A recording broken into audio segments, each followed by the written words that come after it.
وسلام على عباده الذين اصطفى أما بعد أعوذ بالله من الشيطان الرجيم بسم الله الرحمن الرحيم وذكر فإن الذكرى تنفع المؤمنين سبحان ربك رب العزة عما يصفون وسلام على المرسلين والحمد لله رب العالمين اللهم صل على سيدنا محمد وعلى آل سيدنا محمد وبارك وسلم اللهم صل على سيدنا محمد وعلى آل سيدنا محمد وبارك وسلم اللهم صل على سيدنا محمد وعلى آل سيدنا محمد وبارك وسلم۔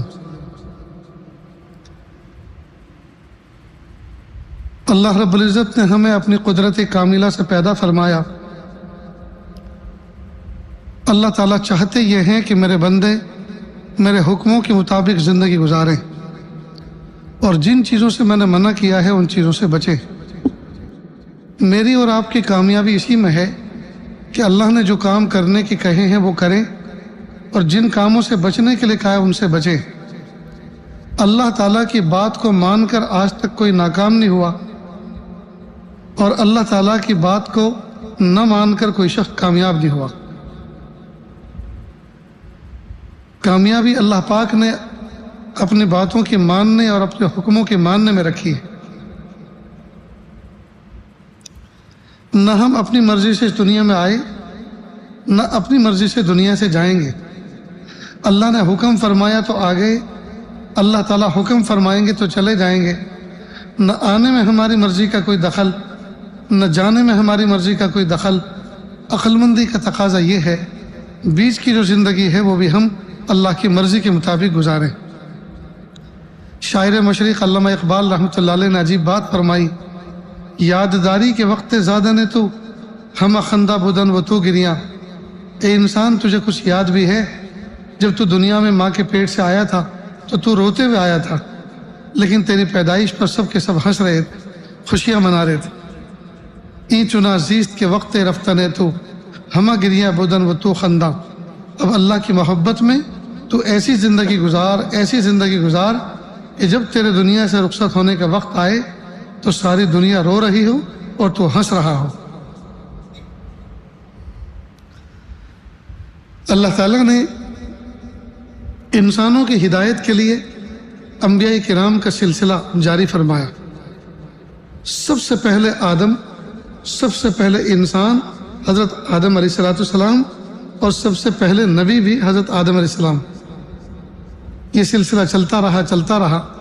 سب سے آخری نبی محمد عربی صلی اللہ علیہ وسلم، محبوب صلی اللہ علیہ وسلم پر آ کر نبوت کا سلسلہ ختم ہو گیا، ختم نبوت ہو چکا۔ اب صبح قیامت تک کوئی نبی آنے والا نہیں۔ سوال یہ پیدا ہوتا ہے، جب انسان تھوڑے سے تھے، ان کے مسائل بھی تھوڑے سے تھے، اس زمانے میں تو دو تین نبی آتے تھے ایک زمانے میں، ابا بھی نبی، بیٹے بھی نبی، بڑے بھائی نبی، چھوٹے بھائی نبی، سسر نبی، داماد نبی، چچا نبی، بھتیجے نبی۔ اور اب جب انسانوں کے مسائل بڑھ گئے، انسانوں کی آبادی بڑھ گئی، اب پوری دنیا میں ایک بھی نبی نہیں۔ حالانکہ اس دور میں کوئی نبی ہوتا تو امت اس کے کندھے سے سر رکھ کے رو لیتی اور اس کے ہاتھ اٹھوا کر اللہ سے فیصلے اترواتی، لیکن پوری دنیا میں کوئی نبی نہیں۔ کوئی نبوت کا دعویٰ کرے تو فرعون ملعون تو ہو سکتا ہے، وہ اللہ کا نبی نہیں ہو سکتا۔ سوال یہ پیدا ہوتا ہے، اتنا پیارا سلسلہ اللہ نے کیوں بند کر دیا؟ اصل میں جب بچہ چھوٹا سا ہوتا ہے تو والدین ہر 2-3 مہینے کے بعد اس کے دوسرے سائز کے کپڑے سلواتے ہیں۔ پہلے چھوٹے ہو جاتے ہیں اور آئندہ اس کے لیے دوسرے کپڑے بنوائے جاتے ہیں، پھر جو بڑے بنوائے گئے 2-3 مہینے کے بعد وہ چھوٹے ہو گئے، پھر دوسرے بنوائے گئے۔ یہ سلسلہ چلتا ہے یہاں تک کہ بچہ جب 30-40 سال کا بھرپور جوان بن جاتا ہے، اب اس کے باڈی فگر فکس ہو جاتے ہیں، اب اس میں کمی بیشی نہیں ہوتی، اس لیے اس کا ناپ بھی ٹیلر کے ہاں پرماننٹ ڈائری میں لکھ لیا جاتا ہے۔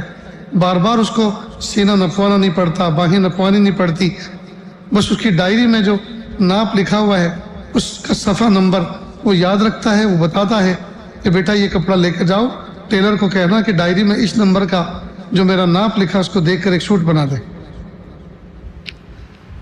انبیاء کرام آتے رہے، انسانوں کو معیشت کے اعتبار سے، معاش کے اعتبار سے ان کی تربیت کرتے رہے، سجھاتے رہے، سمجھاتے رہے، اور انبیاء کرام اپنا وقت پورا کر کے جاتے رہے۔ سب سے آخر میں پیارے محبوب صلی اللہ علیہ وسلم دنیا میں تشریف لائے۔ کس وقت تشریف لائے؟ جب انسانیت اپنے بلوغ کو پہنچ چکی تھی، جب انسانیت اپنے بلوغ کو پہنچ گئی، اب اللہ تعالیٰ نے ایسے نبی کو بھیجا، ایسی تعلیمات دے کر بھیجا کہ صبح قیامت تک اب کسی نئی تعلیم کی ضرورت نہیں ہے۔ میرے محبوب صلی اللہ علیہ وسلم جو تعلیم اور جو قرآن لے کر جا رہے ہیں، جو شریعت لے کر جا رہے ہیں، قیامت تک آنے والے انسانوں کی تسلی کا سامان، ان کے پرابلم اور مسائل کے حل کا سامان اس کے اندر موجود ہے۔ نیز اللہ تعالیٰ نے اپنے پیارے محبوب صلی اللہ علیہ وسلم کو علماء صلحاء کی ایسی امت اور ایسی جماعت عطا فرمائی کہ یہ امت صبح قیامت تک کار نبوت انجام دیتی رہے گی، اب کسی نبی کو بھیجنے کی ضرورت نہیں۔ لہذا محبوب صلی اللہ علیہ وسلم کی امت کے علماء صلحاء وہ کام کر رہے ہیں جو پہلے زمانے کے انبیاء کرام سے اللہ کام لیا کرتے تھے۔ لہذا ہمیں چاہیے کہ ہم اپنے علماء صلحاء سے جڑے رہیں، ان کی باتوں کو فالو کریں، ان کی باتوں کو سنیں، دھیان دیں، کوئی مسائل ہو تو ان سے حل کریں، ان سے مشورہ کریں، ان سے راہ معلوم کریں، انشاءاللہ کبھی بھی آپ کو مس گائیڈ نہیں کریں گے۔ میں ایک بات کہا کرتا ہوں، یہ علماء کرام اس امت کے جو مفتی ہیں، قاضی ہیں، دارالقضاء، دارالافتاء لے کر بیٹھے ہیں، آپ اپنے مسائل کو ان کے پاس لے جائیں، ان سے سمجھیں، ان سے حل نکلوائیں، انشاءاللہ دنیا میں بھی کامیاب رہیں گے، آخرت میں بھی کامیاب رہیں گے۔ آج کل کی عدالتیں انسانوں سے بھری ہوئی ہیں، یہ علامت ہے اس بات کی کہ دل عداوتوں سے بھرے ہوئے۔ آج کل کی عدالتیں انسانوں سے بھری ہوئی ہیں، یہ علامت ہے اس بات کی کہ دل عداوتوں سے بھرے ہوئے ہیں۔ عدالتوں میں وہی جاتا ہے جس کے دل میں عداوت ہوتی ہے، وہاں حق چھیننے کے لیے جاتا ہے، اور دارالافطار، دارالقضاء میں جو بندہ جاتا ہے وہ حق چھیننے نہیں، حق دینے کے لیے جاتا ہے۔ عدالتوں کے فیصلوں پر اکثر و بیشتر لوگ دلوں کے اندر رنجش رکھتے ہیں، دشمنی اور عداوت رکھتے ہیں اور ناچاقی رکھتے ہیں، جبکہ دارالافطار، دارالقضاء سے جو فیصلے ہوتے ہیں دونوں طرف کے لوگ روتے دھوتے نکلتے ہیں، سلام مصافحہ کر کے گلے مل کے رو دھو کر جدا ہوتے ہیں کہ اللہ کا شکر ہے شریعت کے مطابق فیصلہ ہو گیا۔ اس لیے دوستو، اپنا تعلق علماء سے، صلحاء سے، اپنی دینی درسگاہوں سے، اپنے مراکز سے جوڑ کے رکھیں، اس لیے کہ یہ کبھی بھی ہمیں مس گائیڈ نہیں کریں گے، یہ کبھی بھی ہمیں مس گائیڈ نہیں کریں۔ اللہ کے محبوب صلی اللہ علیہ وسلم نے اس امت کو استنجا کرنے کا طریقہ بھی سکھایا، استنجا کیسے کیا جائے۔ زندگی گزارنے کا وہ کون سا پہلو ہے جو اللہ کے محبوب صلی اللہ علیہ وسلم نے ہمیں نہیں بتایا؟ خوشحالی کے ہر پہلو میں ہمیں بتائے، اور تو اور ازدواجی زندگی میں کس طرح محبت کے ساتھ رہا جاتا ہے یہ طریقہ بھی ہمیں بتایا۔ میرج لائف، ازدواجی زندگی، شادی شدہ زندگی کیسے گزاری جائے، کس طرح سے شادی شدہ زندگی مرتے دم تک محبتوں کے ماحول سے آباد رہے، اللہ کے محبوب صلی اللہ علیہ وسلم نے ہمیں یہ طریقہ بھی سکھایا۔ آج کل ہمارا حال یہ ہے کہ اب نکاح کوئی مشکل تو ہے نہیں، دو لفظ بولتا ہے قاضی، پھر تلوار خاں کی لڑکی، بندوق خاں کا لڑکا، کہو تم نے قبول کی کہ جی میں نے قبول کی، ہو گیا نکاح، جاؤ کھیلتے ہو جاؤ۔ نہ اس میں ہاتھی جڑے نہ گھوڑے ناچے، دو جملے قاضی بولتا ہے، فلاں کی لڑکی، فلاں کا لڑکا، کہو تم نے اتنے مہر کی عوض زوجہ بنا کے قبول کی، جی میں نے قبول کی، ہو گیا نکاح۔ اس میں ایک پیسے کا بھی تو خرچ نہیں، ایک پیسے کا بھی تو خرچ نہیں۔ لیکن دوستو، ہماری مالداری کے چوچلوں نے نکاحوں کو مہنگا بنا دیا۔ اللہ کے محبوب صلی اللہ علیہ وسلم نے نکاح کو سستا کیا، زنا کو مہنگا کیا، ہم لوگوں نے زنا کو سستا کر دیا، نکاح کو مہنگا بنا دیا۔ نوجوان سوچتے ہیں نکاح کے لیے اتنے تولہ سونا ہونا ضروری ہے، اتنے مہمانوں کے لیے کھانے پکانے انتظام ضروری ہے، تب جا کے نکاح ہوگا، ارے 2 پیسے دے کر کسی شہر میں جا کے منہ کالا کر کے چلے آؤ، کسی کو پتہ بھی نہیں چلے گا اور کسی کی صحت پہ فرق بھی نہیں پڑے گا۔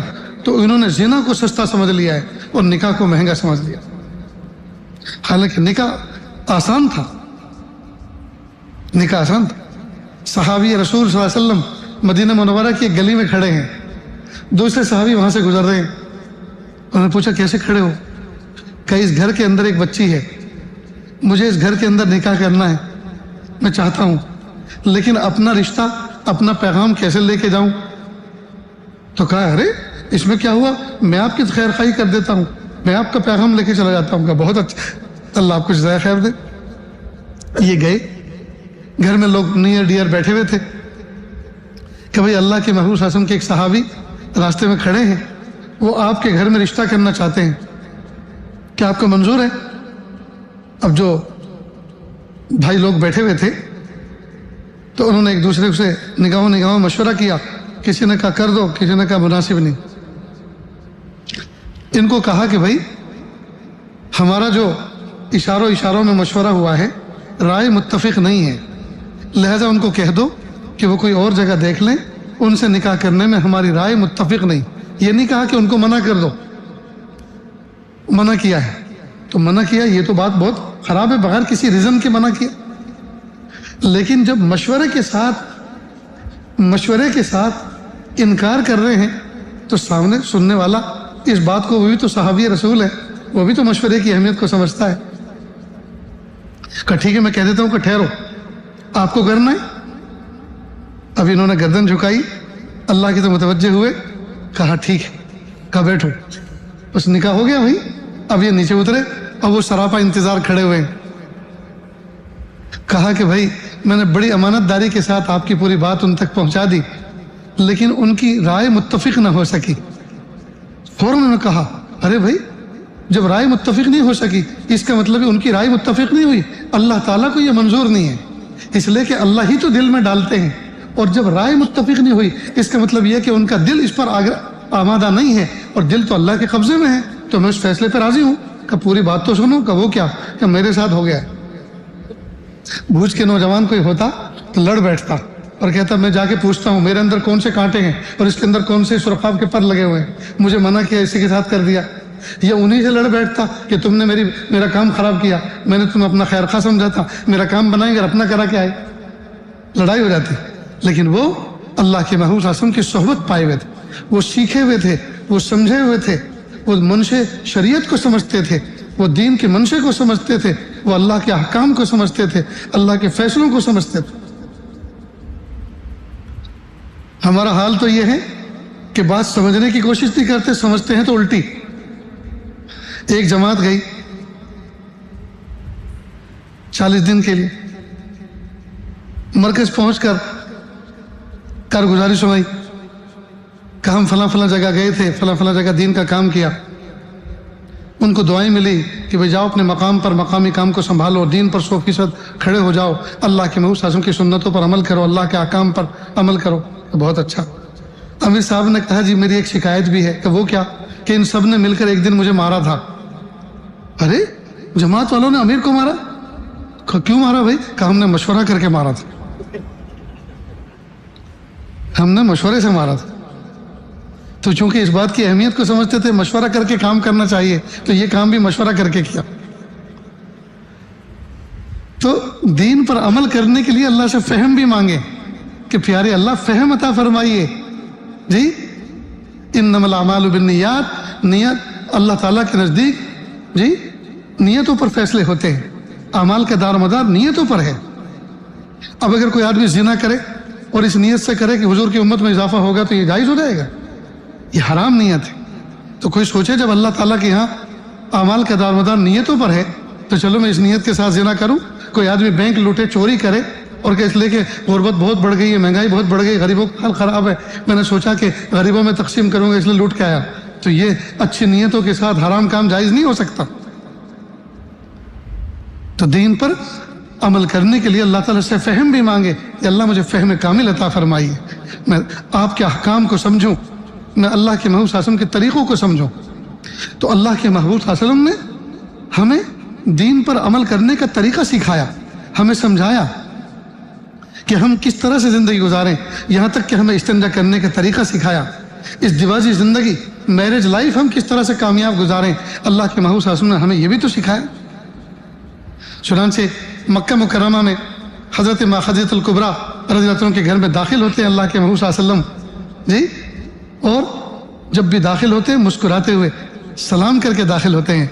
ایک مرتبہ کسی کے ساتھ میں محبوب صلی اللہ علیہ وسلم کا کوئی معاملہ ہوا، یعنی اس کو دین کی دعوت دی، اس نے مس بیہیو کیا۔ مکہ میں تو حالات ایسے ہی تھے، بہت سے کفار و مشرکین مس بیہیو کرتے تھے، تو آپ صلی اللہ علیہ وسلم کا حساس دل اس سے متاثر ہوا، چہرے پہ اس کے اثرات تھے۔ گھر میں داخل ہوئے تو کچھ خیالات میں کھوئے ہوئے تھے۔ جیسے داخل ہوئے ما خدیجہ الکبریٰ رضی اللہ عنہ فرمایا، ارے آج گھر میں کیسے داخل ہو رہے ہو، اس طرح سے تو آپ کبھی نہیں آتے۔ آپ صلی اللہ علیہ وسلم کو اس بات کا احساس ہوا، فوراً آپ صلی اللہ علیہ وسلم مڑے اور مسکراتے ہوئے چہرے کے ساتھ پھر داخل ہوئے کہ السلام علیکم ورحمۃ اللہ وبرکاتہ۔ کہاں اب ہوئی نا کوئی بات، معلوم ہوا مسکراتے ہوئے چہرے کے ساتھ گھر کے اندر داخل ہونا یہ اللہ کے محبوب صلی اللہ علیہ وسلم کا طریقہ رہا۔ اب ہم میں سے کتنے ہیں جو مسکراتے ہوئے چہرے کے ساتھ گھر میں آتے ہیں، راستے میں الیکٹرانک سلام کرتے ہیں جی، ڈیپر دیتے ہیں، ہارن بجاتے ہیں اور سلام کرتے ہیں، اور مسکراتے مسکراتے پورے راستے آتے ہیں، یہاں تک کہ گال بھی دکھنے لگتے ہیں گھر میں آنے تک، اور گھر میں آتے ہیں تو کمانڈر بن کر، گھر میں آتے ہیں تو کمانڈر بن کر، جیسے کوئی کڑوی دوائی پی کر آئے ہوں۔ اور جس آدمی کا رعب کسی پہ نہیں چلتا وہ اپنی بیوی پہ چلاتا ہے، کتنی بری بات ہے دوستو۔ وہ عورت جس نے ہماری خاطر اپنے پیارے گھر کو چھوڑا، پیارے ماں باپ کو چھوڑا، پیارے بھائی بہنوں کو چھوڑا، اپنے پیارے گھر آنگن اور محلے کو چھوڑا، کھیل کھلونوں کو چھوڑا، صرف اللہ کا ایک حکم سن کر کہ ابو نے کہا بیٹا میں نے مسجد میں تمہارا نکاح کرا دیا، آج اس گھر سے تمہیں رخصت ہونا ہے، اب تمہارا گھر کوئی اور رہے گا۔ وہ بچی اللہ کا حکم سن کر، ایک حکم سن کر ساری پیاری چیزوں کو چھوڑنے کے لیے تیار ہے اور ہو چکی ہے، اور گھر سے چلی جاتی ہے جی اپنے دلہے کے ساتھ۔ لیکن افسوس ہم مرد ہو کر اللہ تعالیٰ کے ڈھیر سارے احکام سنتے ہیں لیکن عمل کرنے کے لیے تیار نہیں۔ میری اہلیہ نے مجھ سے پوچھا ایک مرتبہ کہ آپ کو معلوم ہے جب بیٹی رخصت ہوتی ہے اپنے گھر سے وہ کیسا منظر ہوتا ہے؟ میں نے کہا آپ بیٹی تھی کسی کی، آپ رخصت ہوئی تھی، آپ بتاؤ کیسا ہوتا ہے؟ کہا ایک زندہ جنازہ ہوتا ہے جو اپنے پیروں پہ چل کر گھر سے نکلتا ہے۔ لڑکی جس کا نکاح ہوتا ہے وہ ایک زندہ جنازہ ہوتا ہے، گویا اپنے پیروں پر چل کے اپنے گھر سے نکلتا ہے، اس لیے کہ اس دن بھی گھر کے اندر وہی منظر سجتا ہے جس دن گھر سے جنازہ نکلنے کا سجتا ہے۔ اس دن بھی سارے کے سارے لوگ روتے ہیں، گھر میں اس دن ماں کھانا نہیں کھاتی، اس دن غم کھاتی ہے، باپ اپنا چہرہ تکیے کے نیچے چھپا کے سو جاتا ہے، بھائی بہن غم زدہ ہو کے سو جاتے ہیں، اس لیے کہ بہن کی جدائی کا احساس ہوتا ہے۔ پھر خود یہ لڑکی یہ سوچتی ہے پتہ نہیں میرے ساتھ اگلے گھر کس طرح کا معاملہ ہوگا، کیسی عزت ملے گی نہیں ملے گی، زندگی کا سکون ملے گا نہیں ملے گا، پتہ نہیں شوہر کیسا اڑیل کڑیل ہوگا، کیسا بد مزاج ہوگا یا خوش مزاج ہوگا، خوش اخلاق ہوگا یا بد اخلاق ہوگا، ساس کیسی ہوگی، سسر کیسے ہوں گے، یہ سارے کے سارے اس کے دل کے اندر خیالات آتے رہتے ہیں۔ اب دیکھیے لڑکی کے دل کے اندر یہ قیامت بپا ہے، اس کے ماں باپ اس کے گھر والوں کے گھر کے اندر یہ غم سجا ہوا ہے جی، اور ایک طرف لڑکا ہے، اس کی ماں اور اس کے باپ ہیں جی، ان کے گھر میں خوشیاں ہیں کہ ہمارے گھر میں آج دلہن آ رہی، اور جمعہ 8 دن نہیں گزرتے کہ پھر دشمنیاں شروع ہوتی ہیں، پھر اختلافات شروع ہوتے ہیں، پھر رنجشیں شروع ہوتی ہیں، پھر مار پیٹ شروع ہوتی ہے، پھر گالی گلوچ شروع ہوتی ہے۔ یہ کوئی زندگی ہے دوستو؟ میں نوجوان بچوں کو جو کہتے ہیں کہ جی کل ہمارا نکاح ہے یا ایک ہفتے کے بعد ہمارا نکاح ہے، میں کہتا بیٹا 15 منٹ 1 گھنٹہ مجھے دو، میں تمہیں میرج لائف بتانا چاہتا ہوں، اسلام نے ہمیں کس طرح سے اس دیواجی زندگی گزارنے کا طریقہ بتایا ہے۔ اس لیے کہ نوجوان بچے سوچتے ہیں نکاح مسجد میں بیٹھ کے کریں گے اور جو امام صاحب کہیں گے اس پر اقرار کرنا ہے، بس ہو گیا نکاح۔ اس کا نام نکاح تھوڑی بھائی۔ جس طرح گاڑی خریدنے کے لیے آپ شو روم جاتے ہیں، آپ نے ڈاؤن پیمنٹ دیا، فل پیمنٹ دیا، جو بھی کنڈیشن رہی آپ کی، اور آپ گاڑی لے کر آ گئے، تو کیا گاڑی لے کر آ جانا گھر میں کافی ہے؟ اس کا سیکھنا ضروری نہیں ہے؟ چاہے جتنی قیمتی گاڑی آپ لے کر جائیں، اگر آپ نہیں سیکھیں گے اس کو چلانا نہیں سیکھیں گے آپ خود بھی مریں گے اور نہ جانے کتنوں کو ماریں گے۔ اسی طرح بیوی سے نکاح تو آپ نے مجلس میں کر لیا، لیکن مجلس میں نکاح کے بعد اب ایک پوری زندگی ہے کس طرح گزارنی ہے، اس کو تو سیکھنا پڑتا ہے۔ لیکن افسوس کی بات ہے ہم نہیں سیکھتے، ہم سوچتے ہیں اس زندگی کو چاہے جیسے گزاریں گے اپنی من مرضی سے۔ من مرضی سے زندگی نہیں گزاری جاتی، یہ تو بڑی محبتوں سے گزاری جاتی۔ ایک نوجوان لڑکی ایک حکیم صاحب کی دکان پر آئی اور خوب روئی اور کہا حکیم صاحب میری عزت کے علاوہ جو چیز آپ مجھ سے مانگو میں دینے کے لیے تیار ہوں، آپ مجھے زہر کی ایک پڑیا دے دو، مجھے ایک زہر کی پڑیا دے دو۔ حکیم صاحب نے کہا بیٹا رونا دھونا تو بند کرو اور مجھے پوری تفصیل بتاؤ کہ تم رو کیوں رہی ہو اور زہر کی پڑیا کیوں مانگ رہی ہو۔ اگر تم تفصیل سے بتاؤ گی نہیں تو مجھے مسئلہ کیسے سمجھ میں آئے گا، پھر میں آپ کو دوائی کیسے دوں گا اور زہر کی پڑیا آپ کے کہنے پہ کیسے دے سکتا ہوں۔ اس نے کہا رو رو کر حکیم صاحب میری ساس ایسی ہے، یوں ظلم کرتی ہے، یوں ستم کرتی ہے، ایسا بولتی ہے۔ حکیم صاحب نے پوری تفصیل سنی، کہا بیٹی خاموش ہو جاؤ، آپ صحیح جگہ پر آئی ہو، ایسی ساس کا مر جانا بہتر ہے اور اس کو مارنے میں تمہارا بھرپور تعاون کروں گا، آپ بالکل فکر نہ کریں۔ اب وہ یہ سن کر ایک دم سے اس کے حوصلے آ گئے کہ وہ تو آئی تھی اس مقصد کے لیے کہ ساس کا کام ختم کرنا چاہتی۔ اب حکیم صاحب نے اس کو آشواسن دے دیا، یقین دلا دیا کہ میں اس کے مارنے میں آپ کا تعاون کروں گا۔ پھر کہا لیکن بیٹی ایک بات سنو، اگر میں کوئی ایسا پوائزن اور زہر تم کو اسٹرانگ دے دیتا ہوں کہ آج تم اس کو کھلاؤ اور آج ہی مر جائے تو بل تمہارے نام پھٹے گا، 2 ڈنڈے تم پہ پڑیں گے، تم میرا نام بتاؤ گی، میں بھی پھنسوں گا تم بھی پھنسو گے، اس لیے میں تمہیں ایسا پوائزن سلو پوائزن دیتا ہوں کہ جو دھیرے دھیرے اثر کرے گا۔ تو 40 پڑیے میں آپ کو دیتا ہوں، روزانہ 1 پڑیا سوتے وقت دودھ میں ملا کر بڑھیا کو دے دیا کرو، 40ویں دن پڑیا بھی ختم اور بڑھیا بھی ختم۔ اب یا تو وہ آئی تھی روتے ہوئے یا سن کر ہنس پڑی، کہا حکیم صاحب کیا دوں اس کا معاوضہ؟ کہا جب بڑھیا کا کریا کرم ہو جائے گا تب طے کریں گے کیا کرنا، ابھی تم لے کے جاؤ۔ لیکن سنو اس کے آگے کی جو اہم بات، ان 40 دن کے اندر تمہیں زندگی کا ڈھب اور انداز بالکل بدلنا ہے۔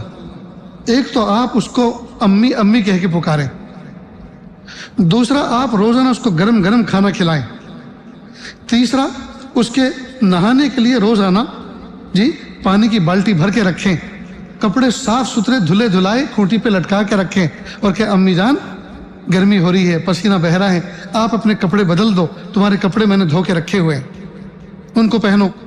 اور رات کو سوتے ہوئے سر کے اوپر تیل لگانا ہے اور پیر دبانے ہیں، گلا نہیں دبانا، پیر دبانے ہیں اور امی امی کہہ کے پکارنا ہے۔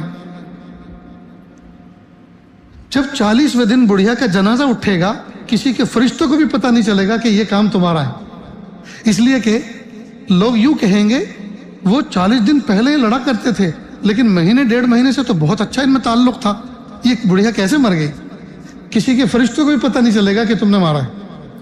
اب یا تو وہ آئی تھی روتے روتے یا گئی خوش خوش۔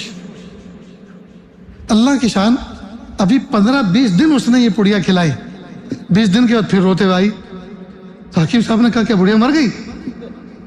کہا حکیم صاحب وہ بات تو بہت پرانی ہو گئی، آپ یہ بتاؤ کہ آپ کے پاس کوئی اینٹی پوائزن بھی ہے، تریاق بھی ہے زہر کا جو زہر کے اثر کو ختم کر دے گا؟ کیوں کہ وہ جو میں نے 20 پڑیاں دی تھی میں چاہتی ہوں اس کا اثر ختم ہو جائے، 3 دن ہو گئے ہیں میں نے اب دوائی نہیں دی، اس کو وہ زہر کی پڑیاں نہیں دی، 20 دن کے بعد میں نے بند کر دی، اس لیے اس دن جو میں آپ کے پاس آئی تھی روتے ہوئے اس دن سچویشن الگ تھی، حالات الگ اور اب معاملہ الگ ہے، اب تو وہ مجھے ماں کے برابر دکھ رہی ہے اور وہ میں اسے ماں کہتی ہوں، مجھے بیٹی بیٹی کہتے نہیں تھکتی، تو وہ جو دشمنی تھی، عداوت تھی، وہ جو ناچاقی تھی وہ تو ماضی ہو گئی اور اب تو حالات بہت اچھے ہیں، لہٰذا میں نہیں چاہتی کہ 20 دن کے بعد یا 40 دن کے بعد یا 80 دن کے بعد اس کا جنازہ اٹھے، مجھ سے نہیں رہا جائے گا اس کے بغیر، اس لیے حکیم صاحب میں اس کو امی امی کہہ کے پکارتی ہوں اور میرے دل اور دماغ میں وہ ماں جیسی سما گئی ہے، اب وہ مجھے بیٹی بیٹی کہہ کے پکارتی ہے اور جب بیٹی کہتی ہے تو میرا دل ہرا ہو جاتا ہے۔ کہ بیٹی سنو ایک بات، اللہ کا شکر ہے دوائی اپنی جگہ اثر کر گئی. کہا دیکھو وہ جو میں نے تمہیں پڑیے دی تھی وہ زہر کی نہیں، وہ طاقت کی تھی. ان کو بھی کھلا دو، اور ان کو نہ کھلا سکتی ہو تو خود کھا لو، انشاءاللہ مرے گا کوئی نہیں، اس لیے کہ وہ تو طاقت کی پڑیے ہیں. زہر کہہ کر میں نے اس لیے دیا کہ اس دن جو تم آئی تھی تم زہر سے کم چیز پر راضی ہونے والی نہیں تھی، اس لیے مجھے زہر کے نام سے دینا پڑا. اس لیے انہوں نے زہر کے نام سے پڑیے دی، وہ زہر کی نہیں، وہ طاقت کی تھی. اصل تو جب میں نے تمہاری پوری داستان سنی تو میں سمجھ گیا پانی کہاں مر رہا. ساس تم سے کچھ چاہتی تھی لیکن تم اس کے خلاف چل رہی تھی. جب تم نے اس کو ماں ماں کہنا شروع کیا، گرم گرم کھانا دینا شروع کیا، رات کو خدمت کرنی شروع کی، جی کپڑے دھلے دھلائے اور بالٹی بھری بھرائی دینی شروع کی، اور ماں ماں جب کہنا شروع کیا، آخر اس کے سینے میں تو تڑپتا ہوا دھڑکتا ہوا دل ہے، اس نے تمہیں بیٹی مان لیا.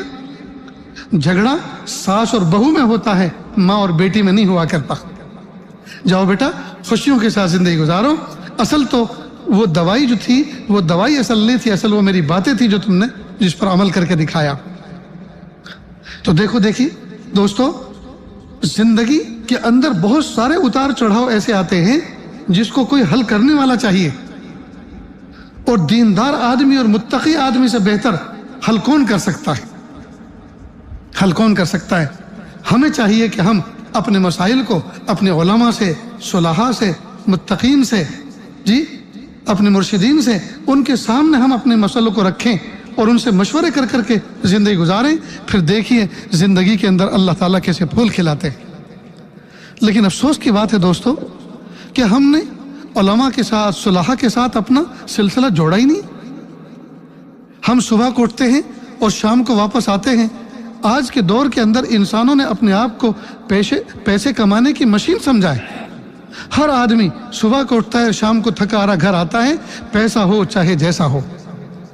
ہر آدمی کا سلوگن یہ بن چکا ہے، پیسہ ہو چاہے جیسا ہو، حلال ہو حرام ہو. یاد رکھیں ایک روایت کے مطابق اللہ تعالیٰ نے 18,000 مخلوق پیدا فرمائی. 18,000 مخلوق میں ایک قسم میں اور آپ بھی ہیں. 18,000 مخلوق میں ایک مخلوق بھی ایسی نہیں ہے جو پیسے کما کر کھاتی ہو. سب کے سب فری آف چارج کھاتے ہیں. انسان ہی ہے جو پیسے کما کے کھاتا ہے پھر بھی اس کا پیٹ نہیں بھرتا. حالانکہ انسان سے کئی سو گنا زیادہ کھانے والے اینیملز دنیا میں موجود ہیں. ہاتھی ہے، شارک مچھلی ہے، جی اونٹ ہے، گھوڑے ہیں، گائے، بیل، بھینس، گھوڑے، گدھے، یہ انسان سے کئی گنا زیادہ کھاتے ہیں، فری آف چارج کھاتے ہیں. اللہ پاک نے ان کو بھی تو پال رکھا ہے. اگر ہم زیادہ سے زیادہ توجہ اللہ کی ذات کی طرف لگائیں اور تھوڑی سی توجہ دنیا کے اندر لگائیں اجمل فی طلب پہ عمل کرتے ہوئے، تو کیا ہم فاقوں سے مر جائیں گے؟ میری اور آپ کی قسمت کا دانہ اگر کسی چٹان کے نیچے چھپا ہوا ہے، جب تک وہ چٹان ٹوٹ ٹوٹ کے ریزہ ریزہ نہ ہو جائے اور وہ دانہ میرے اور آپ کے پیٹ میں اور معدے میں نہ پہنچ جائیں، نہ میری اور آپ کی موت آئے گی نہ قیامت آئے گی. اللہ کا نظام ہے. روایت ہے اللہ کے محبوب صلی اللہ علیہ وسلم فرماتے ہیں لو انکم تتوکلون حق توکلہ لرزقکم کما یرزق الطیر تغدو خماسا وتروح بطانا. اگر تم لوگ اس طرح سے اللہ تعالیٰ کی ذات پر توکل اور بھروسہ کرو جیسا کہ اس کی ذات پر توکل کرنے کا حق ہے، اللہ تعالیٰ تمہیں اس طرح سے روزی عطا فرمائیں گے جیسے پرندوں کو دیتے ہیں کہ پرندے صبح کو اٹھتے ہیں، ان کے پپوٹے خالی ہوتے ہیں، اور جب شام کو اپنے آشیانوں پر لوٹتے ہیں تو ان کے معدے بھرے ہوئے ہوتے ہیں. اور دوربین لگا کے دیکھو، نہ ان کی چونچ میں نہ ان کے پنجوں میں کوئی دانہ اور کوئی بالی ہوتی ہے. وہ جانتے ہیں کہ کل کا رب موجود ہے، کل صبح اگر زندگی رہی تو رزق دینے والا پھر سے موجود ہے. جی وہ بالیاں لے کر اور غلہ اٹھا کر نہیں لاتے رات کو اٹھ کے پھر کھائیں گے. وہ اللہ کی ذات پہ اعتماد بھروسہ کرتے ہیں. ہمارا حال یہ ہے، ہمیں اللہ کی ذات پہ بھروسہ نہیں، ہمیں اللہ تعالیٰ کی ذات پہ اعتماد نہیں. ہم سوچتے ہیں، ہم جو سوچ رہے ہیں ہماری سوچ کے مطابق کام ہونا چاہیے. جی بلکہ بہت سے تو کہتے ہیں کمائیں گے نہیں تو کھائیں گے کیا، محنت نہیں کریں گے تو کھائیں گے کیا. فضائل صدقات کے اندر، فضائل اعمال کے اندر حضرت شیخ الحدیث شیخ ذکیر رحمۃ اللہ علیہ نے ایک حدیث کوٹ کی ہے کہ جو بندہ یہ سوچتا ہے میں محنت کروں گا تو مجھے روزی ملے گی، نہیں کروں گا تو نہیں ملے گی، اللہ تعالیٰ اس کے سوچ کے مطابق اس کی روزی کو اس کی محنت کے ساتھ باندھ دیتے ہیں۔ محنت کرے گا تو دیں گے، نہیں تو نہیں دیں گے۔ اور جو یہ سوچتا ہے کہ دینے والی ذات اللہ کی ہے، دینے والی ذات اللہ کی ہے، تھوڑی سی محنت کرنے پر بھی اللہ پوری روزی دینے پر قادر ہیں، تو اللہ تعالیٰ اس کے گمان کے مطابق تھوڑی سی محنت پر اللہ تعالیٰ اجر عظیم عطا فرماتے ہیں اور بڑی روزی عطا فرماتے ہیں۔ میرے بھائیوں، ہم اپنے ایمان کی تجدید کریں، ہم اپنے یقین کی تجدید کریں، ہم ذات حق پر توجہ کریں، ہم ذات حق پر نظر رکھیں۔ اللہ وہ ذات ہے جو نفع میں نقصان اور نقصان میں نفع ظاہر فرماتا۔ میرے پیارے دوست مولانا عبدالحلیم صاحب صدیقی دامت برکاتہم بیٹھے ہوئے ہیں، دسترخوان پہ بات چلی، میں نے کہا کہ جس وقت وہ زلزلہ آیا تھا تو اس وقت ایسا بھی تو سننے میں آیا تھا کہ بہت سے کھارے کنویں میٹھے ہو گئے، بہت سے میٹھے کھارے ہو گئے، کہاں ایسا بھی ہوا؟ کہاں اس زلزلے سے ایسا انقلاب آیا۔ آج میں جہاز سے آیا، احمد آباد سے فلائٹ پکڑی، بھوج ایئرپورٹ پہ اترا تو میں ونڈو پہ بیٹھے ہوئے نیچے غور سے دیکھ رہا تھا کہ ریگستان کہاں چلا گیا، رن کہاں چلا گیا، یہ تو سارا کا سارا گلے گلزار ہو چکا ہے، ہر جگہ ہریالی ہریالی ہے۔ تو انہوں نے سنایا کہ مولانا وہ زلزلہ انقلابی زلزلہ تھا، اس نے تو ایسے انقلاب برپا کر دیا، حالات بدل گئے۔ جو زمین میں سوتے کھارے تھے وہ میٹھے ہو گئے، جہاں پانی نیچے تھا وہ اونچا ہو گیا، اور نہ جانے کیا کیا انقلاب اللہ پاک نے پیدا فرمایا۔ اس لیے دوستو، ہر نقصان میں کوئی نہ کوئی فائدہ چھپا ہوا ہے، اور ہر فائدے میں کوئی نہ کوئی نقصان اس کے پیچھے ہے۔ نظر اللہ کی ذات پہ ہونی چاہیے۔ اللہ تعالیٰ کوئی بڑی تعمیر کرتے ہیں تو بڑی تعمیر سے پہلے تقریب بھی بہت بڑی ہوتی، بھئی بڑی بلڈنگ کے لیے کھدائی کام بھی تو بڑا ہوتا ہے نا۔ تو کئی مرتبہ علاقوں کے اندر بڑے بڑے انقلابات آتے ہیں، تباہیاں آتی ہیں، یہ علامت ہے اس بات کی کہ اس کے بعد اللہ تعالیٰ کوئی بڑی خوشحالی لانے والے ہیں۔ تو وہ غم کے دن بھی دیکھے جب بنے بنائے گھروندے ٹوٹ گئے آنکھوں کے سامنے کھلونوں کی طرح، اور لوگ رو رو کے برا حال تھا، آنکھوں کے چشمے خشک ہو گئے تھے، رونا بھی لوگوں کا سوکھ گیا تھا، لیکن اللہ پاک نے اس کے بعد فراوانی کا دور کھولا۔ نہ جانے اللہ پاک نے کیسی کیسی نعمتوں کے راستے کھول دیے۔ نظر ہمیشہ اللہ کی ذات پر ہونی چاہیے۔ اللہ حاکم بھی ہیں اور اللہ حکیم بھی ہیں، اللہ حاکم بھی ہیں اور اللہ حکیم بھی۔ میں جس وقت بیٹھا تھا میں نے سوچا تھا کہ میں اس موضوع پہ گفتگو کروں کہ ہم اللہ تعالیٰ سے کس طرح سے مانگیں، اور بات تمہید میں یہاں تک پہنچ گئی۔ خیر، اللہ ہی کہلواتے ہیں۔ دوستو، اللہ کے محبوب صلی اللہ علیہ وسلم کی ایک روایت ہے، صحابی رسول صلی اللہ علیہ وسلم فرماتے ہیں کہ محبوب صلی اللہ علیہ وسلم نے فرمایا کہ جب کسی بندے کو اللہ تعالیٰ سے کوئی کام نکلوانا ہو، اللہ تعالیٰ سے کوئی کام کروانا ہو، یا کسی بندے سے کوئی کام نکلوانا ہو، تو انسان کو چاہیے کہ وہ سکون کے ساتھ اچھی طرح سے وضو کرے، اس کے بعد 2 رکعت صلاۃ الحاجت پڑھے، اور اس کے بعد حاجت کی یہ دعا پڑھے، لا الہ الا اللہ الحلیم الکریم، سبحان رب العرش العظیم، والحمد للہ رب العالمین، اسألک موجبات رحمتک وعزائم مغفرتک والغنیمۃ من کل بر والسلامۃ من کل اسم، لا تدع لنا ذنبا الا غفرتہ ولا ہما الا فرجتہ ولا حاجۃ ہی لک رضا الا قضیتہا یا ارحم الراحمین۔ اور یہ دعا پڑھنے کے بعد پھر اپنی زبان میں اپنا مدعا اللہ کے سامنے پیش کرے، اپنی زبان میں، چاہے وہ گجراتی ہو، سندھی ہو، چاہے وہ ہندی ہو یا اردو ہو، چاہے زبان ہو، اپنی زبان میں اللہ کے سامنے اپنا مدعا پیش کرے۔ اگر اللہ تعالیٰ کی حکمت اور مصلحت کے خلاف نہیں ہوگا، اللہ تعالیٰ اس دعا کو ضرور قبول فرمائیں گے،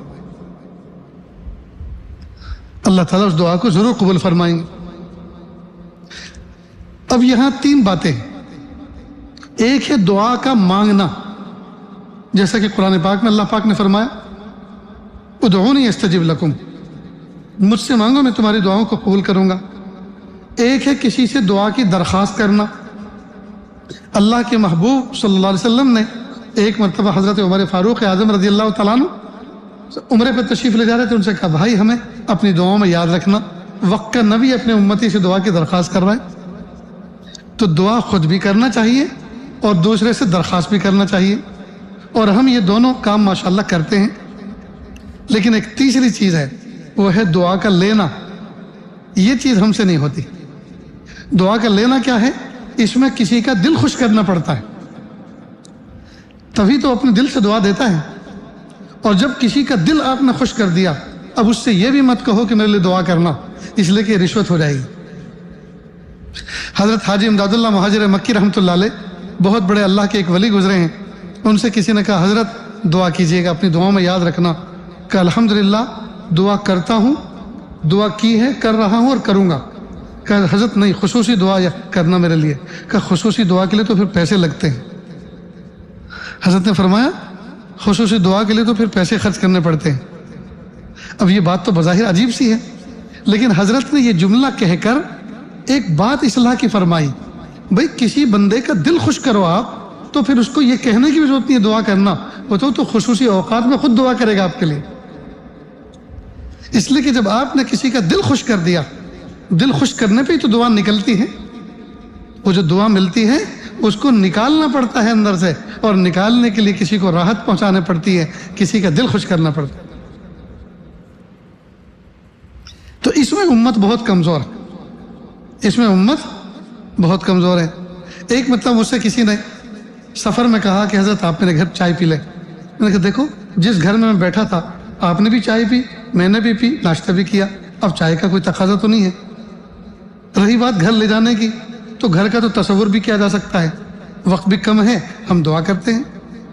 اور اگر چائے پلانے کا آپ کو زیادہ ہی شوق ہے تو آپ مجھے 10 روپے دے دو، میں کسی بھی جگہ پر کہیں بھی اپنے تقاضے پر چائے پی لوں گا آپ کی طرف سے۔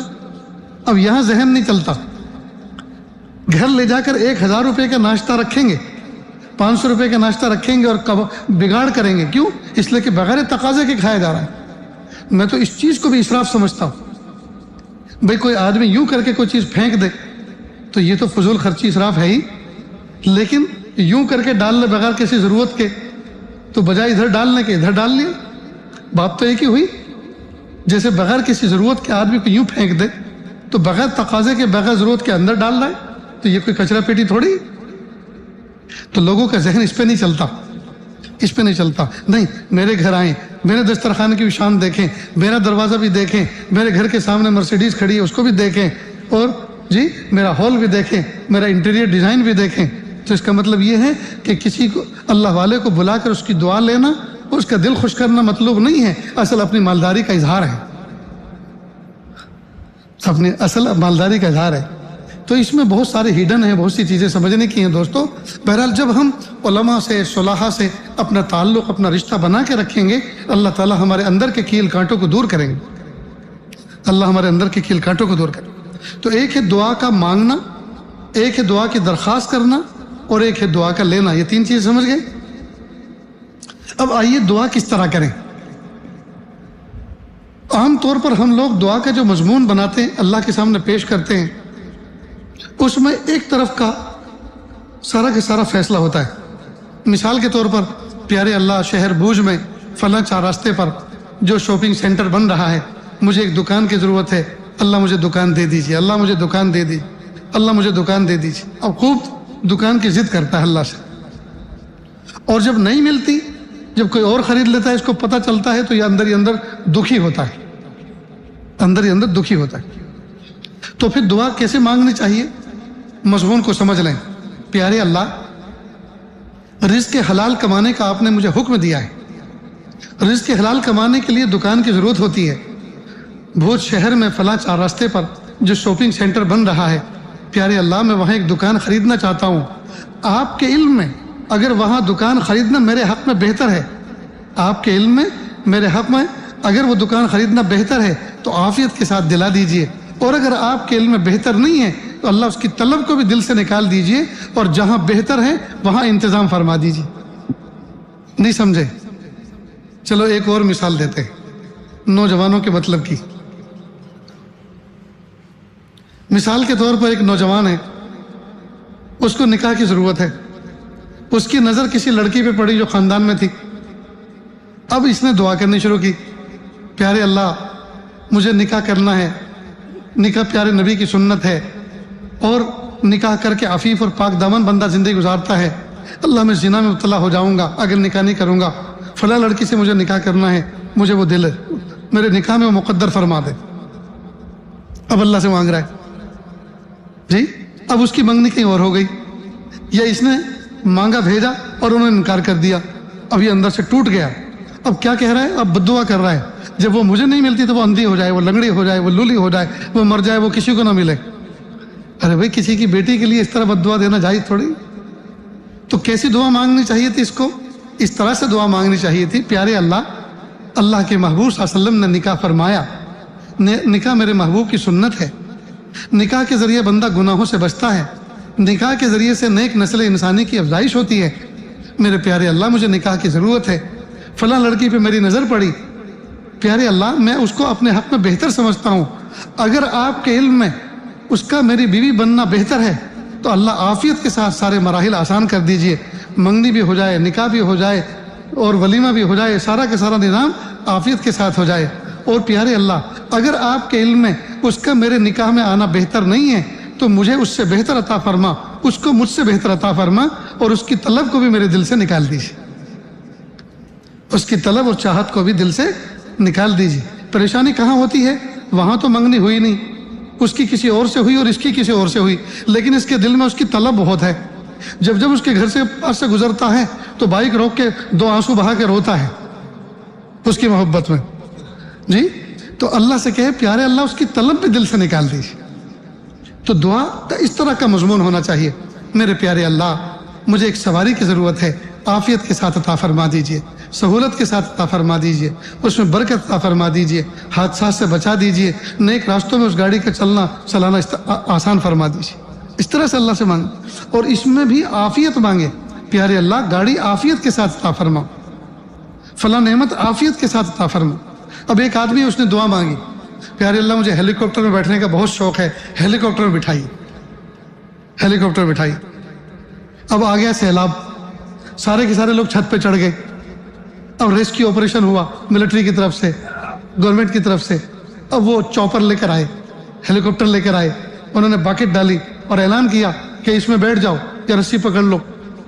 اب آپ اس میں بیٹھ گئے، رسی سے انہوں نے کھینچا باکٹ کو اوپر اور آپ کو ہیلی کاپٹر بٹھایا، تو دعا پوری ہو گئی۔ لیکن کس حال میں پوری ہوئی جی؟ گھر ڈوبا ہوا ہے، سارا گھر کا سامان تباہ ہو گیا، آنسو بہ رہے ہیں اور ہیلی کاپٹر میں بیٹھے ہوئے ہیں۔ یہ کوئی خاک دعا؟ یہ خاک ہیلی کاپٹر میں بیٹھنا ہوا؟ دعا یوں کرنی چاہیے، پیارے اللہ مجھے ہیلی کاپٹر میں بیٹھنے کا شوق ہے، اللہ عافیت کے ساتھ عزت کے ساتھ مجھے ہیلی کاپٹر بٹھائیے۔ عین ممکن ہے کہ آپ کی دوستی کسی M P M L A سے ہو جائے اور الیکشن کا زمانہ آئے اور وہ ہیلی کاپٹر ہائر کر کے پورے علاقے میں کیمپنگ کرے اور آپ کو اپنے ساتھ میں بٹھائے، اور جہاں جائے عزت کے ساتھ اترے اور عزت کے ساتھ چائے ناشتہ ہو اور عزت کے ساتھ گھومنا پھرنا ہو۔ یہ ہوا عافیت جی۔ یا عین ممکن ہے اللہ تعالیٰ آپ کے بیٹے کو کوئی پائلٹ بنا دے، کوئی پائلٹ بنا دے، اور وہ کسی باس کا وہ پائلٹ بن کر ہیلی کاپٹر اڑائے، اور وہ ایک دن یہ کہے کہ میرے پپا آپ سے ملنا چاہتے ہیں، کہا جاؤ ہیلی کاپٹر لے کے جاؤ، بٹھا کے لے کر آؤ۔ تو عزت سے آئیں گے کہ نہیں آئیں گے؟ بہرحال دوستو، دعا کے مضمون میں اس کا خیال رکھیں کہ ہم اللہ تعالیٰ کی رحمت کو تنگ نہ کریں، اور جب اللہ سے مانگیں تو دعا میں اس بات کا اہتمام کریں، پیارے اللہ عافیت کے ساتھ یہ نعمت جو میں آپ سے مانگ رہا ہوں، اگر آپ کے علم میں میرے لیے ملنا بہتر ہے تو عافیت سے عطا فرما دیجئے، اور بہتر نہیں ہے تو یہ اللہ اس کی طلب کو بھی دل سے نکال دیجیے۔ اتنی بات سمجھے دوست؟ جس طرح موقع پہ کہی ہوئی بات سونے کی ڈلیوں کی مانند ہوتی ہے، اسی طرح موقع کی مناسبت سے کی جانے والی دعا بھی قبولیت کے زیادہ قریب ہوتی ہے۔ مثال کے طور پر آپ غسل کر کے غسل خانے سے باہر نکلے، آپ دعا کریں پیارے اللہ جسم کے میل کو میں نے صابن کے ذریعے سے مل مل کے دور کر دیا، دل کے میل کو میں کیسے دور کروں؟ اللہ اس کو آپ اپنے فضل سے دور کر دیجیے۔ یہ موقع کی مناسبت سے دعا ہے۔ آپ عمرہ کرنے کے لیے، حج کرنے کے لیے مکہ مکرمہ گئے، کعبۃ اللہ کا آپ نے طواف کیا، 2 رکعت واجب الطواف پڑھی، کعبہ سامنے ہے، ہاتھ آپ کے پھیلے ہوئے ہیں، اب آپ دعا کریں اللہ کعبۃ اللہ کے چکر کاٹنے کے بعد مخلوق کے در کے چکر کاٹنے سے بچا لیجیے۔ یہ موقع کی مناسبت سے دعا ہے جی۔ داڑھی سفید ہے، دعا کر رہے ہیں پیارے اللہ جس طرح سے آپ نے کالے بالوں کو سفیدی سے بدل دیا، اللہ میرے دل کی سیاہی کو بھی سفیدی سے بدل دیجیے۔ یہ موقع کی مناسبت سے دعا ہے جب آپ نے احرام پہنا تو اللہ سے کہیں پیارے اللہ یہ احرام کفن کے مشابہ ہے، یا اللہ آج میں نے احرام اپنے اختیار سے بغیر سلی ہوئی چادریں اوڑھی ہیں، ایک وقت آئے گا کہ میری روح نکلے گی، لوگ میرے سلے ہوئے کپڑے کاٹ کے نکال دیں گے اور بغیر سلی چادروں میں مجھے کفن میں لپیٹ دیں گے۔ اللہ اس وقت کے آنے سے پہلے کہ لوگ مجھے کفن پہنائیں، لباس تقوی پہننے کی توفیق عطا فرما۔ اس وقت کے آنے سے پہلے کہ لوگ مجھے غسل دیں کہ اللہ مجھے غسل توبہ کی توفیق عطا فرما۔ اس وقت کے آنے سے پہلے کہ لوگ میری جنازے کی نماز پڑھیں، مجھے حضوری والی نماز پڑھنے کی توفیق عطا فرما۔ یہ موقع کی مناسبت سے دعا ہے۔ جب زمزم پئیں کہ پیارے اللہ آپ نے مجھے ایسا پاکیزہ مشروب پلایا ہے، یا اللہ اس کے پینے کے بعد حرام چیز کھانے اور پینے سے ہمیشہ ہمیشہ کے لیے مجھے بچا لیجیے۔ یہ موقع کی مناسبت سے دعا ہے۔ یا اللہ میرے قدم کو حرم پاک میں چلنے کے بعد حرام راستے میں چلنے سے بچا لیجیے۔ یہ موقع کی مناسبت سے دعا ہے۔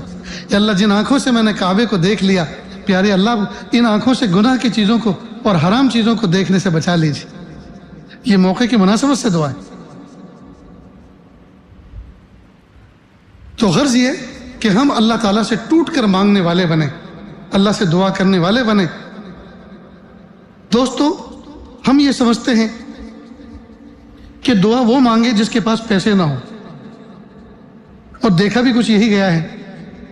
زمانے طالب علم میں ہم دیکھتے تھے کہ بچوں کی جیب میں جب تک ایک ایک روپیہ ہوتا تھا ان کو چین سے پڑھنے کا شوق نہیں ہوتا تھا، جب ایک روپیہ بھی ختم ہو جاتا تھا پھر سکون سے کتابوں میں لگتے تھے۔ اور جو بچہ زمانے طالب علم میں مسجد کے اندر بیٹھ کے دیر تک رو رہا ہو، خوب مانگ رہا ہو، سمجھ لو کہ اس کی جیب بالکل خالی ہے، کڑکا ہے۔ یہی حال بستیوں میں بھی ہے۔ جو صف اول میں نماز پڑھ رہا ہو اور بہت دیر پہلے مسجد میں آ جاتا اور دیر سے نکلتا ہو، سمجھ لو قرضے میں ڈوبا ہوا ہے، مرضوں میں جکڑا ہوا ہے اور بالکل کنگال ہو چکا ہے۔ اور سلام پھیرتے کے ساتھ ہی جو سب سے پہلے باہر نکلے، سمجھ لو اس کی دونوں جیبیں فل ہیں۔ یہ سمجھتا ہے کہ دعا تو مانگی جاتی ہے پیسے کے لیے، اور پیسے سے تو پہلے سے اپنے فل ہیں، اس لیے دعا مانگنے کی کیا ضرورت ہے؟ نہیں دوستو، صرف ایسا ہی نہیں ہے کہ صرف اللہ سے پیسے ہی مانگنے کے لیے دعا کی جاتی ہے، پیسے کا صحیح استعمال بھی تو اللہ سے مانگا جاتا ہے، پیسے کی حفاظت بھی تو اللہ سے مانگی جاتی ہے۔ تو دوستو ہمیں قدم قدم پہ دعائیں مانگنی چاہیے، اور جو بندہ دعاؤں کے ذریعے سے اللہ سے جڑ جاتا ہے گویا اللہ تعالیٰ کے خزانہ اس کے اوپر کھل جاتا ہے۔ تو دعاؤں کے ذریعے سے ہم اپنا رابطہ اللہ سے مضبوط بنائیں۔ جو بندہ چھوٹی چھوٹی چیز بھی اللہ سے مانگتا ہے، سوئی اور دھاگا بھی اللہ سے مانگتا ہے، جوتے کا تسمہ بھی اللہ سے مانگتا ہے، جی جب کوئی بڑا پرابلم اور بڑی پریشانی آتی ہے اور وہ اللہ سے دعا کرتا ہے تو فرشتے اللہ سے کہتے ہیں پیارے اللہ یہ آپ کا بندہ سوئی بھی آپ سے مانگتا ہے، دھاگا بھی آپ سے مانگتا ہے، جوتے کا تسمہ بھی آپ سے مانگتا ہے، اب اتنی بڑی چیز، اتنی بڑی پریشانی اس کے اوپر آ گئی، اب یہ کون پوری کرے گا؟ پیارے اللہ یہ جب سب آپ سے مانگتا ہے تو کر دیجئے نا، آپ اس کی ضرورت پوری فرما دیجئے۔ فرشتے سفارش کرتے ہیں۔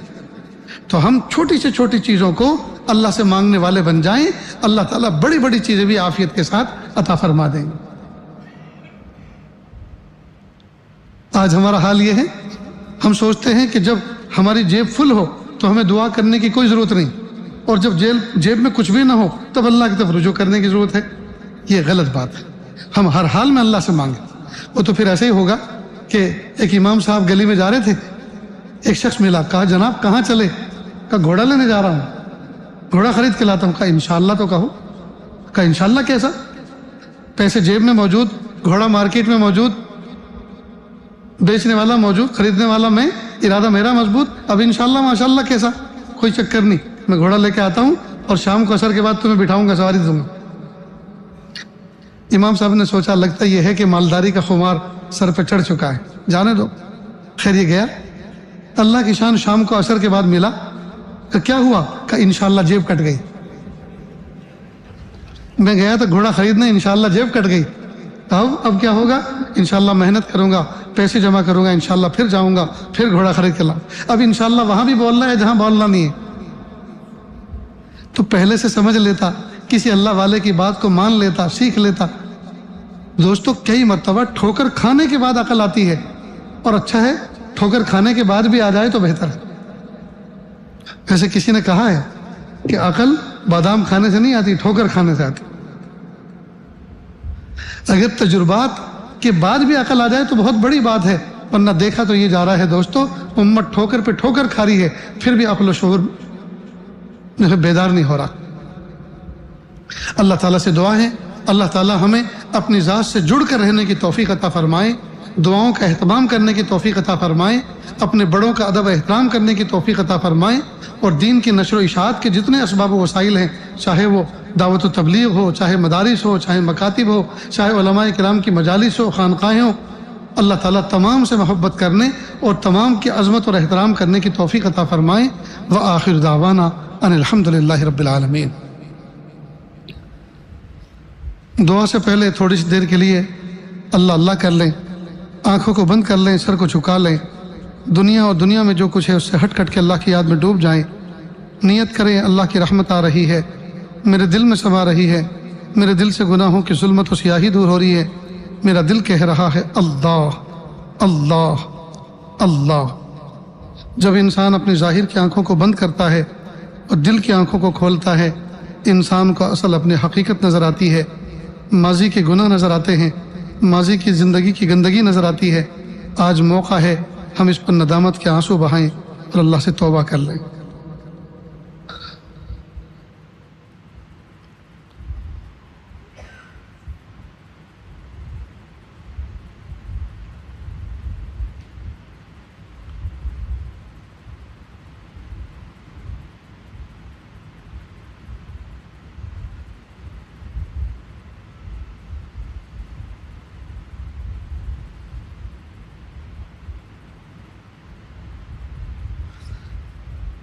کس سے مانگیں کہاں جائیں کس سے کہیں، اور دنیا میں حاجت روا کون ہے۔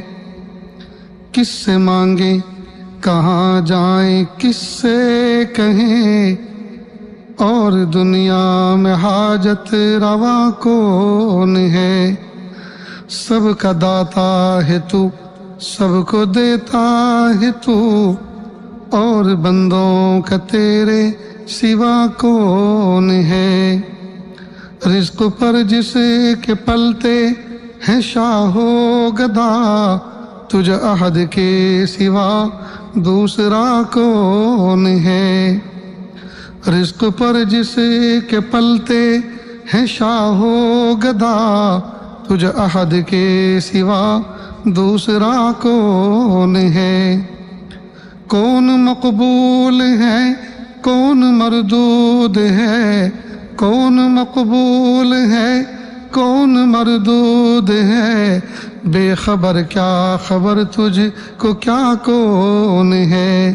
جب تلیں گے عمل سب کے میزان پر، جب تلیں گے عمل سب کے میزان پر، تب کھلے گا کہ کھوٹا کھرا کون ہے۔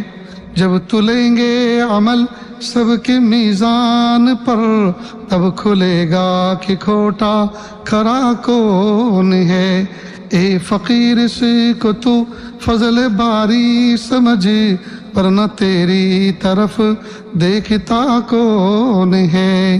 اے فقیر سے کو تو فضل باری سمجھ، ورنہ تیری طرف دیکھتا کون ہے۔ کس سے مانگیں کہاں جائیں کس سے کہیں، اور دنیا میں حاجت روا کون ہے۔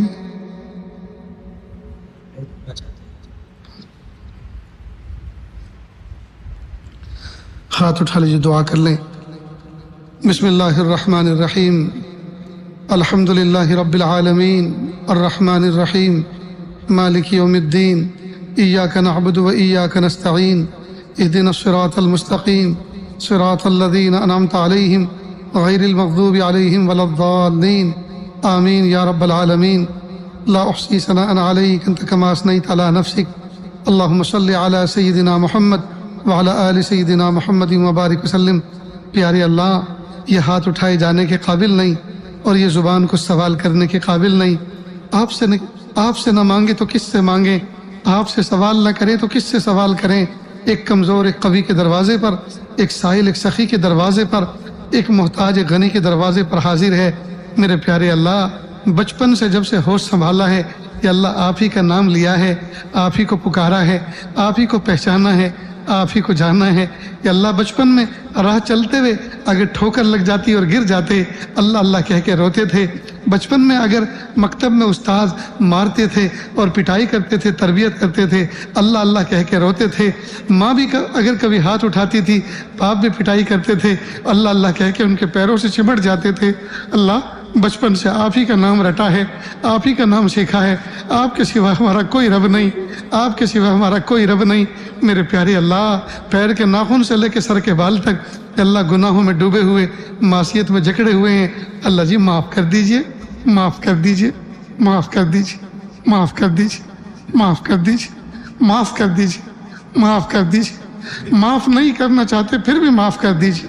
آپ کو منانا اس وقت تک ضروری ہے جب تک کہ آپ من نہ جائیں، آپ کو راضی کرنا اس وقت تک ضروری ہے جب تک کہ آپ راضی نہ ہو جائیں۔ اچھے اللہ راضی ہو جائیے، سوہنے اللہ راضی ہو جائیے، پیارے اللہ راضی ہو جائیے۔ آپ ناراض ہو گئے ہیں، زمین و آسمان کے بدلے ہوئے تیور بتا رہے ہیں، آپ ناراض ہو گئے ہیں۔ یا اللہ حکام کی سختی اور ظالم حکمرانوں کا تسلط بتا رہا ہے، آپ ناراض ہو گئے ہیں۔ اللہ جی آپ راضی ہو جائیے، اللہ جی آپ راضی ہو جائیے۔ آپ راضی نہیں ہونا چاہتے پھر بھی راضی ہو جائیے، آپ مننا نہیں چاہتے پھر بھی من جائیے۔ اللہ ہمارے جیسے تو آپ کے اربوں خربوں بندے ہیں، لیکن آپ کے جیسا تو ہمارا کوئی رب نہیں۔ آپ ہمارے اکلوتے رب ہیں، آپ ہمارے اکلوتے رب ہیں، آپ ہمارے اکلوتے رب ہیں۔ اللہ جی آپ راضی ہو جائیے، اللہ جی آپ راضی ہو جائیے، اللہ جی آپ راضی ہو جائیے، اللہ جی آپ راضی ہو جائیے۔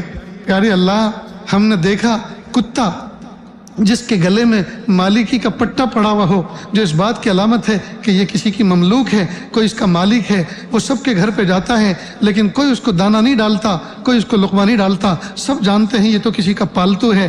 پیارے اللہ، پیارے اللہ، ہم نے بھی تو اپنے گلے میں آپ کی عبدیت کا، عبادت کا اللہ پٹا ڈالا ہوا ہے۔ اے اللہ ہمیں کوئی دانہ ڈالنے والا نہیں ہے، ہمیں کوئی لقمہ دینے والا نہیں ہے۔ یہ اللہ سب جانتے ہیں یہ اللہ والے ہیں، یہ اللہ کے طرف رجوع کرنے والے ہیں۔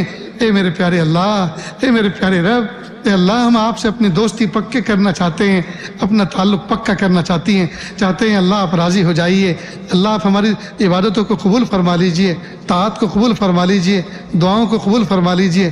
اس شہر پر خصوصی رحمتیں نازل فرما، اہل ایمان کے رزق حلال میں برکت عطا فرما، زندگیوں میں برکت عطا فرما، اعمال میں برکت عطا فرما، ایمان میں برکت عطا فرما، آل اولاد میں برکت عطا فرما، عزتوں میں برکت عطا فرما۔ اللہ جو مانگا عطا فرما، جو مانگنے سے رہے گا وہ بھی عطا فرما۔ وصلی اللہ تعالی علی خیر خلقہ محمد و آلہ و اصحابہ اجمعین برحمتک یا ارحم الراحمین۔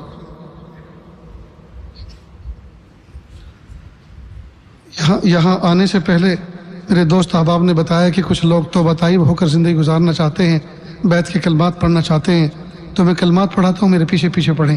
بسم اللہ الرحمن الرحیم، لا الہ الا اللہ محمد الرسول اللہ صلی اللہ علیہ وسلم، اشہد ان لا الہ الا اللہ و اشہد ان محمدا عبدہ ورسولہ، استغفر اللہ ربی من کل ذنب واتوب الیہ، آمنت باللہ کما ہوا باسمائہ وصفاتہ وقبلت جمیع احکامہ، اقرار باللسان وتصدیق بالقلب۔ وصلی اللہ تعالی علی خیر خلقہ محمد وعلی آلہ واصحابہ اجمعین برحمتک یا ارحم الراحمین۔ اللہ کا شکر ہے، کلمات پڑھنے کے بعد توبہ طائب ہو گئے، ہلکے پھلکے معمولات ہیں، تو اس طرح سے ایک تسبیح استغفار کی، ایک درود شریف کی صبح میں پڑھیں، ایک تسبیح استغفار درود شریف کی شام میں پڑھیں، 5 وقت کی نمازوں کا اہتمام کریں سنتوں کے اہتمام کے ساتھ، اور پاؤ پارا آدھا پارا روزانہ قرآن پاک کی تلاوت کریں، اپنی ذات سے کسی کو تکلیف نہ پہنچائیں۔ جزاک اللہ۔